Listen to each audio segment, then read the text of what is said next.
Not have been aware, but the Writers Guild were out protesting in solidarity with the Writers Guild of America, who have been on strike over essentially streaming companies and film producers robbing them of their residuals, their royalties for the work that they do on films, which massively cuts into the income of writers and artists. And this echoes issues that I've been raising here for years now about the use of buyout contracts by film producers in this country that are funded with public money but are robbing writers, actors, performers and artists of their entitlement to royalties on their intellectual property, the use of the intellectual property. Also in that strike is the issue of security in employment, and I've also raised repeatedly, and now they are in the budget scrutiny report on section 481, of the systematic ongoing abuse of fixed-term workers' contracts by film producers, again in receipt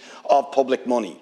Now, I would like to ask you, Taoiseach, will the government seriously address the recommendations on 481 in relation to these matters affecting film crew and actors and performers? Thank you, Deputy. And could you maybe tell me, as a former Minister for the Department of Trade and Enterprise, who could I talk to, or could the representatives, the workers and the performers talk to in the department that deal with the copyright directive and deal with fixed-term workers legislation, so we can engage and explain to them the issues, because clearly the government doesn't seem to understand the issues. Richard Boyd Barrett raised the issue of royalties, and just want to compliment him on his concern for the protection of intellectual property and the extent to which he's advocating that intellectual property be protected.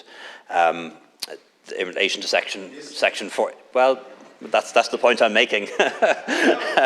There's an inconsistency in your approach to intellectual property, Deputy. You want to protect some people's property, but not others, which makes no sense to me, because I want to protect everyone's property. But on section 481, I'll ask the Minister of Finance to reply on that. And certainly in relation to the copyright directive, there is an official and a team in the Department of Enterprise, Trade and Employment. Their names escape me at the moment, but Minister Coveney will be the main person to engage with on that.